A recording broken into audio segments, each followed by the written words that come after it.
আবার একটা রোদ না ওঠার বিচ্ছিরি মেঘলা ওয়েদার, এই শীতকালে যে কি কষ্টের সে আর কি বলবো।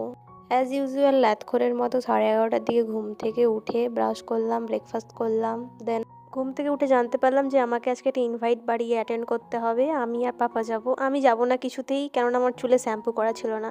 ঠান্ডার মধ্যে আমাকে জোর জবরদস্তি শ্যাম্পু করতে হলো আমাকে নিমন্ত্রণ বাড়ি যাওয়ার জন্য। তো আমি অনেকক্ষণ থেকে রেডি হয়ে বসেছিলাম, পাপা তখনও রেডি হয়নি, পাপার একটু কাজ ছিল। তারপর আমি সুইটির সাথে একটু খেলছিলাম। দেন আমরা গেলাম 2টোর দিকে। তারপর এখানে প্রসাদ খেলাম ঠাকুরের, আর তারপর আমাকে একটু তিলক লাগিয়ে দিল। তো অনেকটাই লেট হয়ে গেছিলো যেতে যেতে, লোকজন তেমন একটা ছিল না।